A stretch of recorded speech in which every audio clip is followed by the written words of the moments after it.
Good afternoon. Getting right down to business here. We're doing it live on 790 KBC, streaming live online worldwide at kbc.com, and your on-demand Mottek On Money podcast, kbc.com, Apple, iTunes, YouTube, and all your favorite podcast platforms. President Trump arriving in Southern California and currently touring the areas of the Pacific Palisades devastated by the recent firestorms.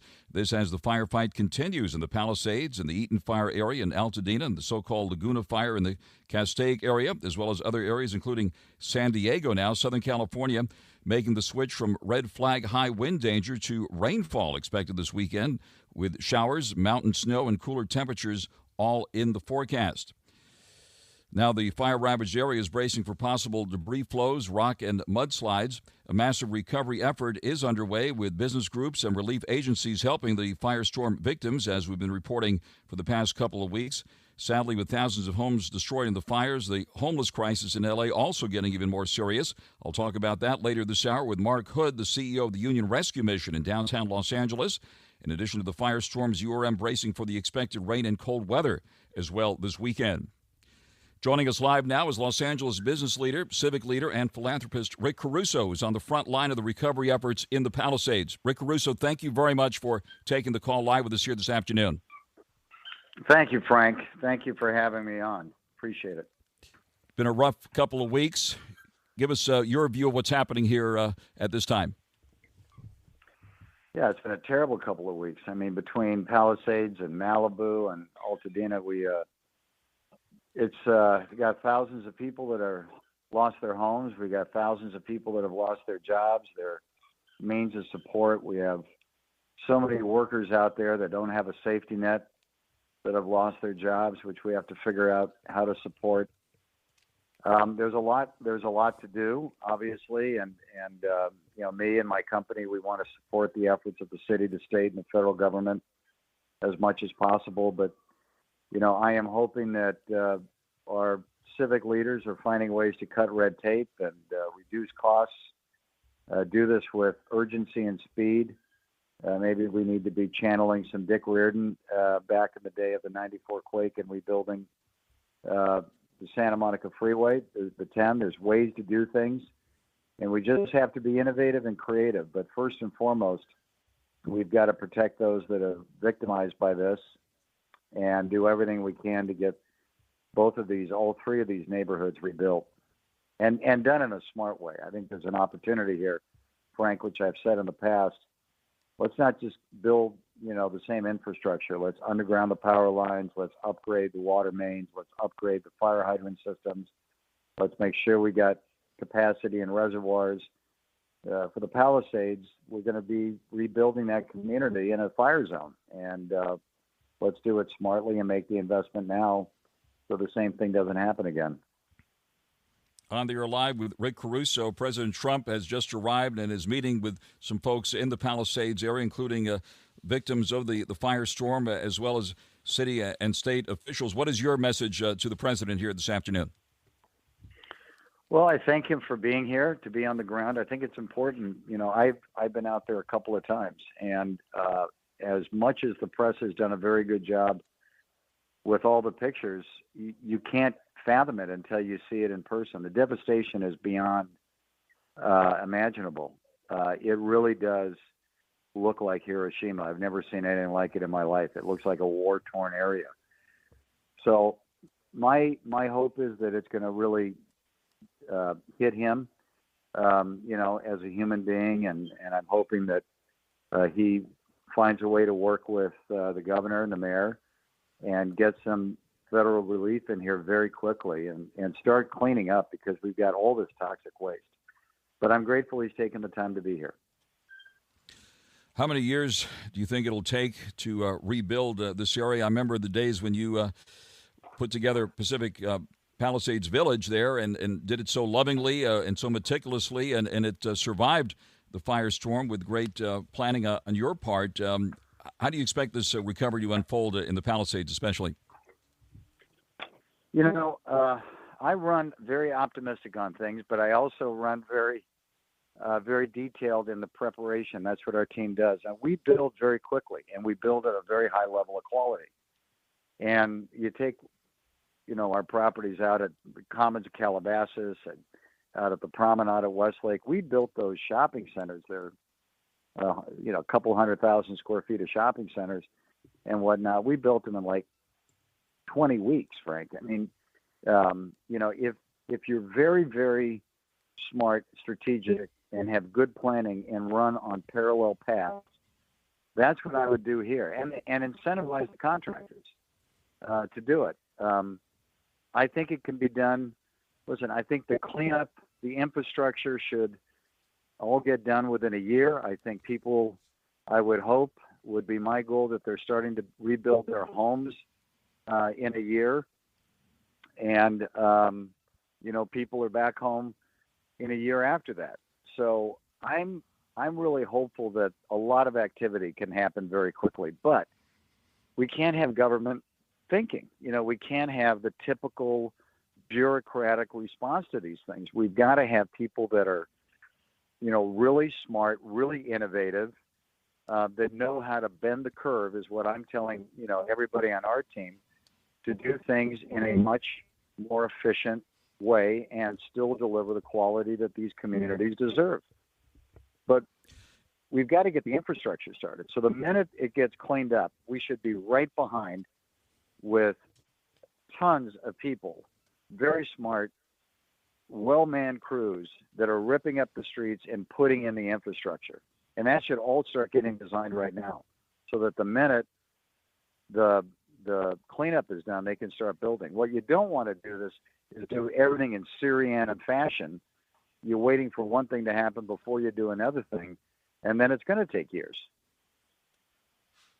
On there live with Rick Caruso, and you mentioned Mayor Reardon, who led the recovery back during the Northridge earthquake days back in 1994. Hard to believe it was 31 years ago when that happened, but certainly he got the job done right with incentivizing bonuses and fast-tracking the recovery back in those days when the freeways were down and we had tremendous damage here. Yeah, that's exactly right. But he looked at it through the lens of being a business person and being creative. And that's what has to happen here. If we look at it honestly through the lens of being a bureaucrat or a career politician, they just don't have, it's not that they're not well-intended. They may be very well-intended.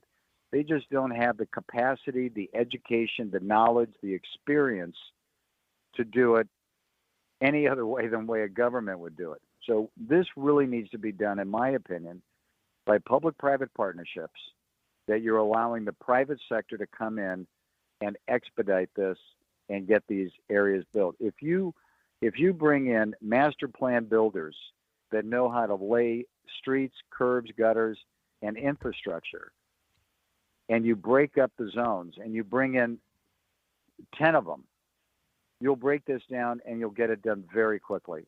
And then you create these clean pads for people to start building their homes. So we just got to do it in a really smart way. It can be done. I really believe that. And one of the things I'm going to be doing is starting a nonprofit.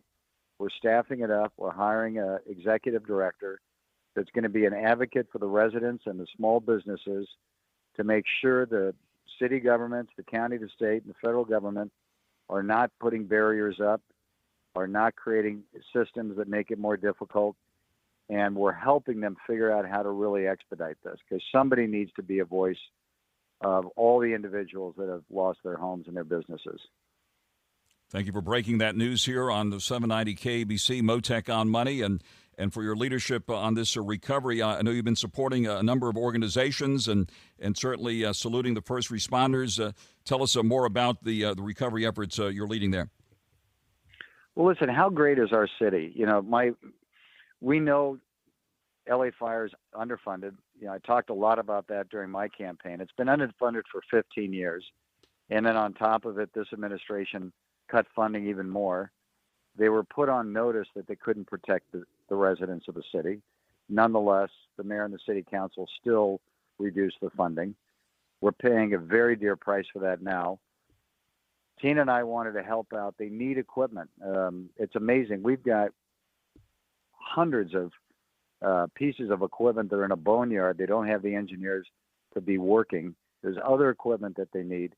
So we put out a challenge grant to raise $20 million for the Los Angeles Fire Department. We seeded it with the first $5 million.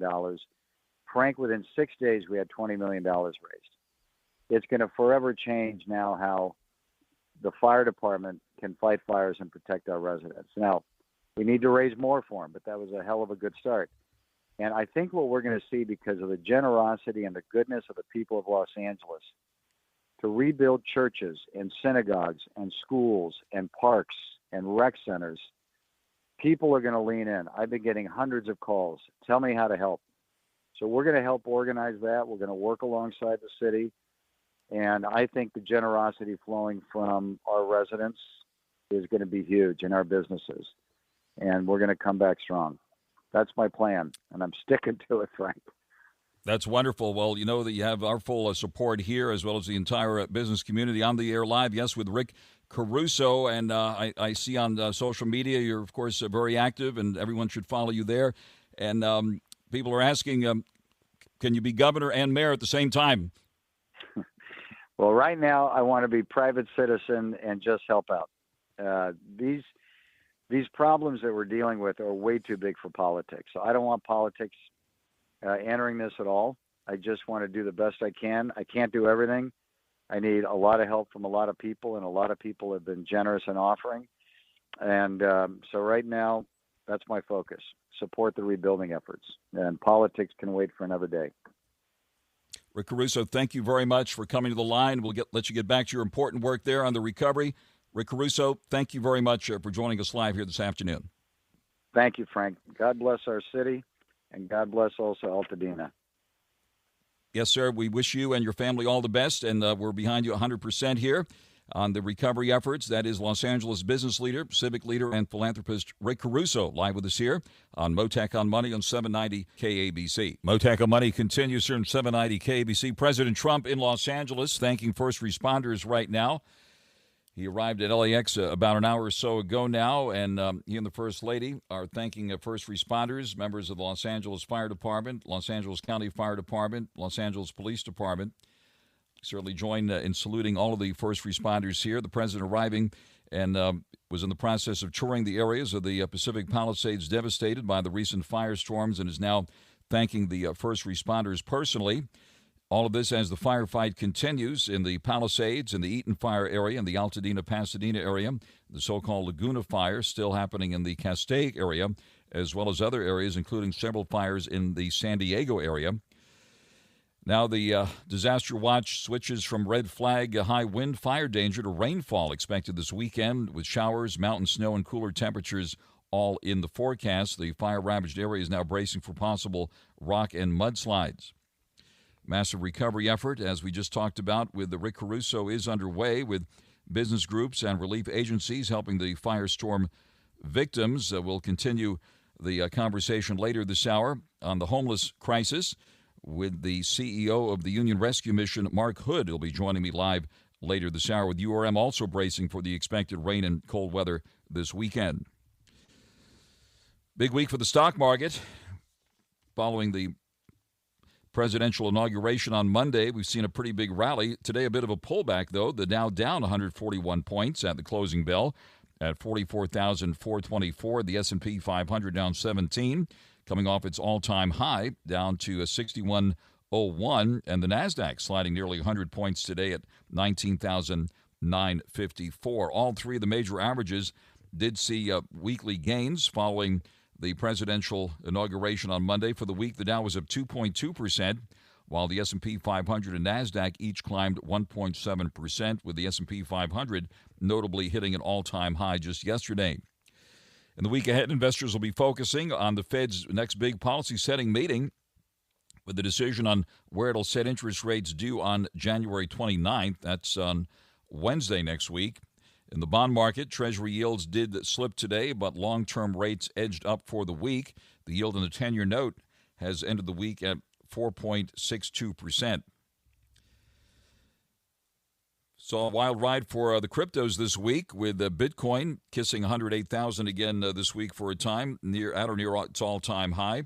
Right now, Bitcoin down about 100 at 104,676. We see Ethereum down 16 at 3,313, and Doge at the moment at 35 cents. NVIDIA stock taking a hit today, down nearly $5 at 142 and change. Apple pulling back nearly $1 at 222 and change. Oracle making news this week as part of that big AI announcement that the president made. Oracle shares down nearly $3 at 183.60. Taking a look at the price of gold here, it's been flirting with its all-time high. Let's see if we can bring up the latest price here on gold, up about $12 now at $2,777.30 an ounce.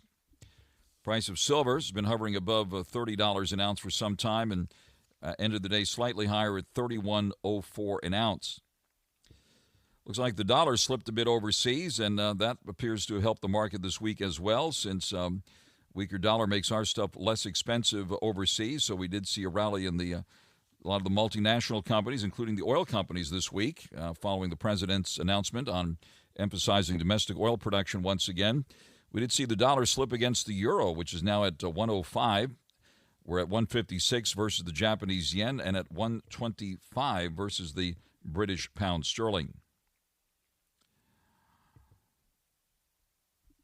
Taking a look at some of the oil names which moved higher this week. ExxonMobil, of course, the big dog in the space, down $1.49 today at 108.66. Occidental Petroleum, which used to be based here in Los Angeles, now based in Houston, did have a big week as well, pulling back today by $1.05 at 49.29.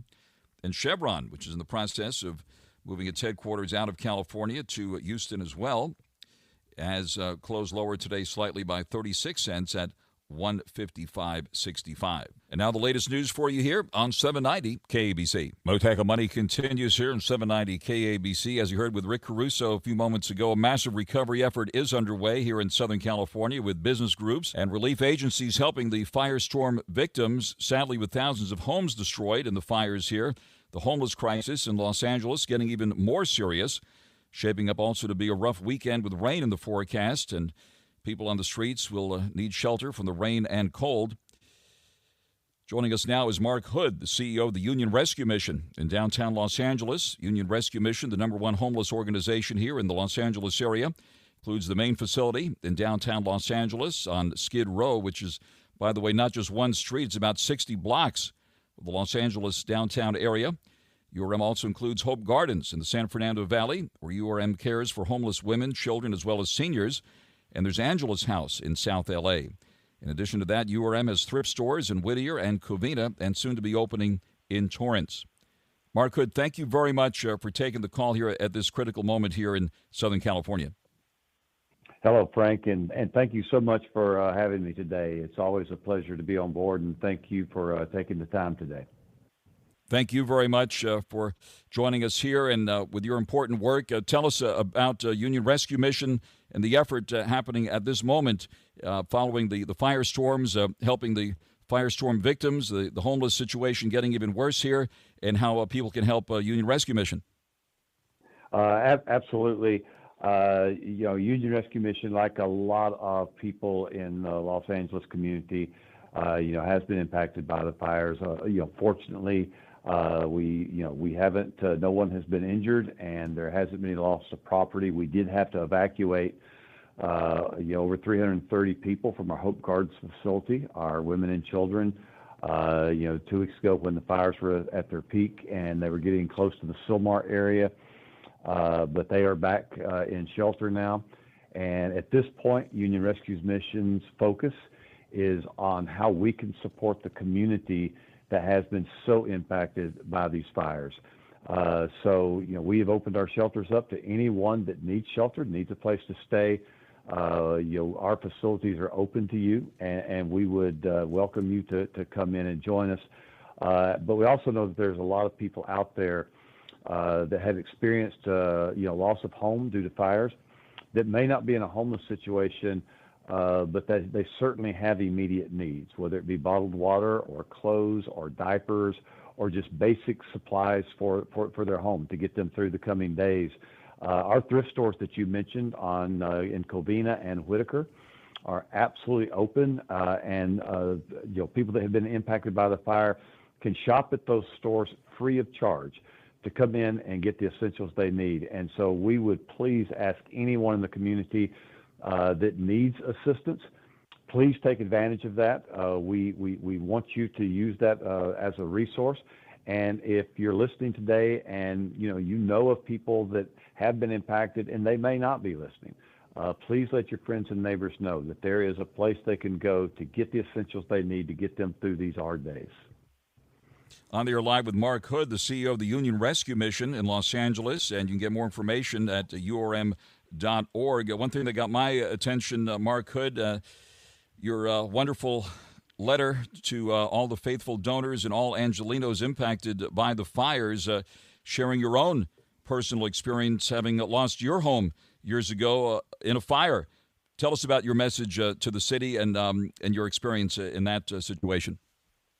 Absolutely. In 2008, we lost our home to a fire. We never did get the root cause of what happened. It was completely unexpected. We had actually been out of a home for a week, and we had only been back for a couple of hours. And we had time to put our luggage down and kind of start unpacking when a fire erupted from our garage, which we had not even been in, and tore through our house pretty quickly. And we left the house that night with not much left. I personally left our house that night with a pair of blue jeans, a T-shirt, and one shoe. And what we experienced that night that I really hope that a lot of our Angeleno neighbors can identify right now with is I had insurance. I was blessed in my life at that time. I had insurance. I had a job. I was not in danger of being homeless. But it did not change the fact that in that moment, me and my family had lost everything. And we sat there in that yard that night, and we watched so many memories and items go up in smoke that could never be replaced. So it doesn't matter where you find yourself in your life, when you lose your home and the possessions that were in it, and many of those possessions have memories and emotions attached to them, that feeling of loss and devastation applies to us all. Me personally and our team at Union Rescue Mission want you to know, if you've been impacted by the fires, we don't care if you're in a position where you're not worried about being homeless. We still want you to come to our thrift stores. We still want you to come and take advantage of the opportunity to, let us take some of the burden off of you, because that night that our house burned down, the biggest blessing in our life was friends and neighbors and organizations that came alongside us. And that night and the days to come, we didn't have to worry where we were going to get clothes or where we were going to have meals or where we were going to stay, because there were other people in our lives that were taking care of those immediate needs for us, because they were good neighbors and making sure that they were taking some of that burden off of our shoulders. And the only thing we ask of the community is, there's been so many people that have supported and walked alongside Union Rescue Mission all these years. And in this time of crisis, we want to be a good neighbor to that community that's now suffering as well. So allow us to be that neighbor to you. Walk through our doors and allow us to take some of that weight off your shoulders in this time of need. On the air live with Mark Hood, the CEO of the Union Rescue Mission in downtown Los Angeles, which you can support and get more information about at urm.org. And things happen very, very quickly. Things can change in the flash of an instant there, but for the grace of God, go all of us here. People have lost their homes. The unthinkable has happened to so many thousands of people here in the Los Angeles area, and it's very heartwarming to hear about your special compassion and heart for those who are in need, as you experienced yourself when you were in that unexpected situation following that fire disaster that you personally experienced. How can people best help the URM at this point in this fire disaster situation?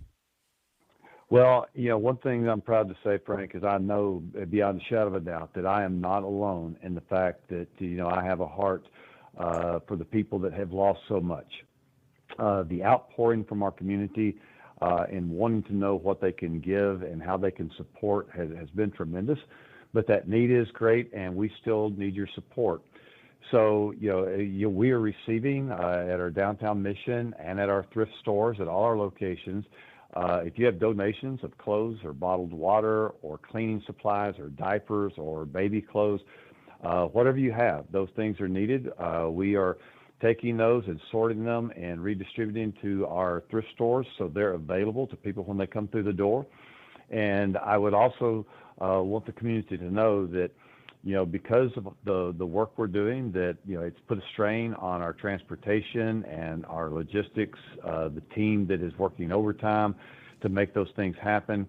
And in addition to the services that we're trying to support the fire impacted community with, doesn't change the fact that the homeless people we serve, the 1,300 men, women, and children that are under our roof on any given night, are still here with us. And so we still need your financial support, especially during this time, as we reach out to our victims of fire and to our homeless community around us. So we just ask that you continue to support us with your gifts in kind of, clothing and essential needs for our fire victims.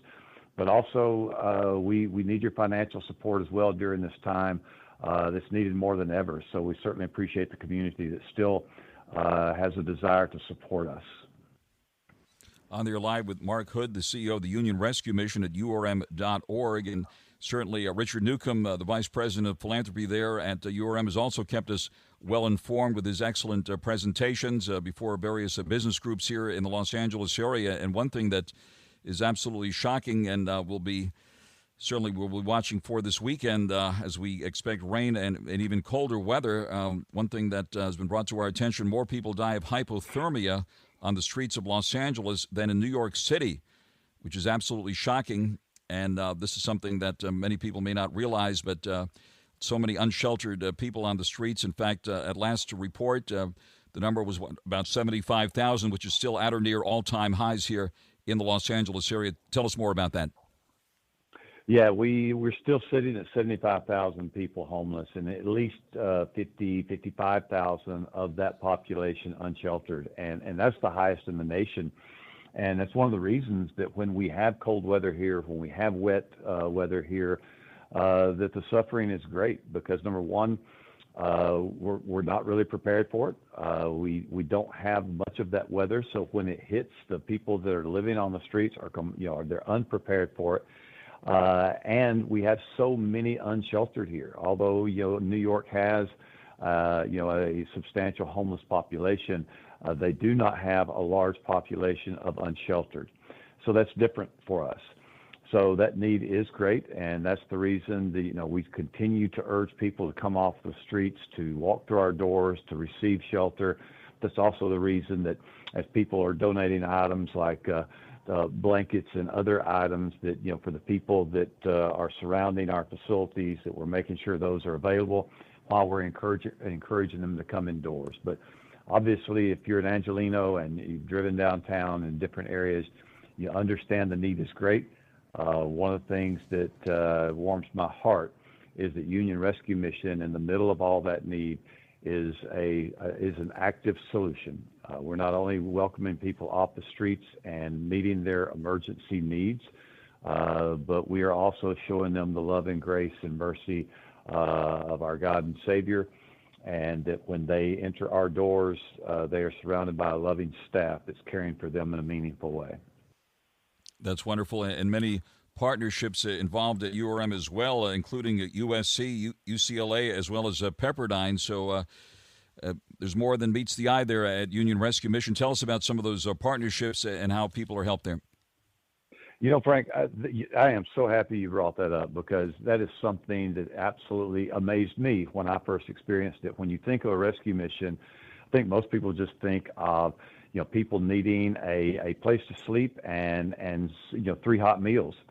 And Union Rescue Mission is so much more than that, thanks to our partners. And at our locations, USC, Pepperdine, and UCLA, we have free legal aid. We have free mental health services. We have free medical care. We have free dental services for anyone that walks through our door.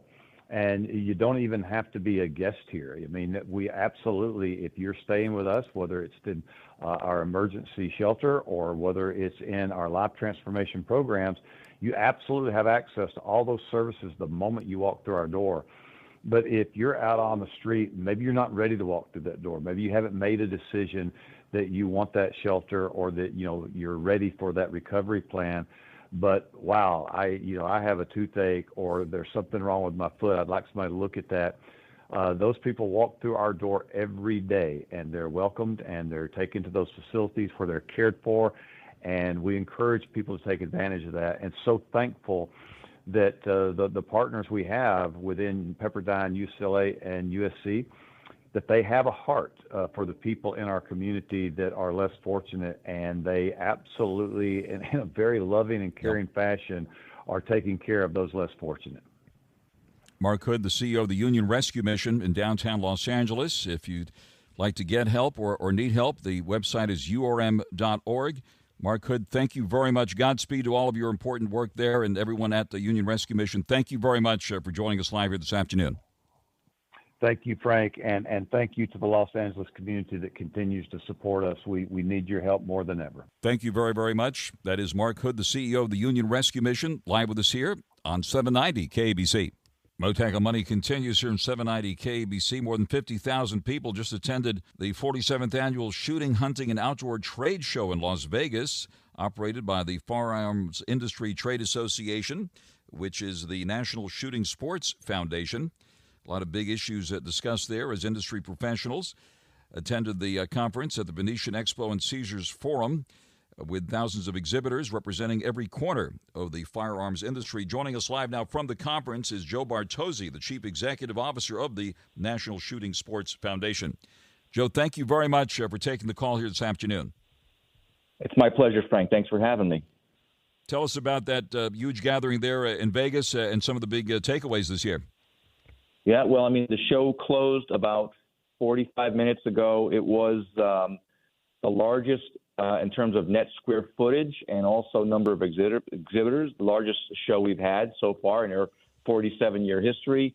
It was a great gathering of industry professionals, a great educational seminar. We saw the latest and greatest in new products. It was a real exciting show with a great deal of buzz, and it was great, just great. And you had law enforcement support as well, right? A lot of law enforcement folks attending. And tell us about that aspect of it.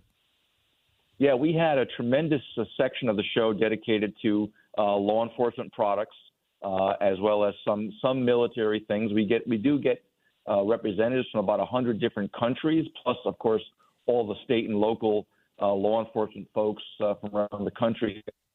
The newest gear and the newest technology that's available to them. It's a big part of our show in terms of where these guys gather that specialize in this sort of thing. So it was really cool. What's the biggest thing that caught your attention this year? I'm sure you see a lot of new things. What caught your eye? I mean, I saw some new. I kind of gravitate towards the firearms because I'm a shooter and a hunter. I saw some new optics for firearms, some new handguns. I saw a really cool laser training system that law enforcement and also consumers can use to hone their skills when they can't get to an actual range. Man, I'll tell you what, we had 833,000 square feet of exhibit space and almost 2,900 exhibitors. It was impossible to cover everything, but what I saw was very, very impressive.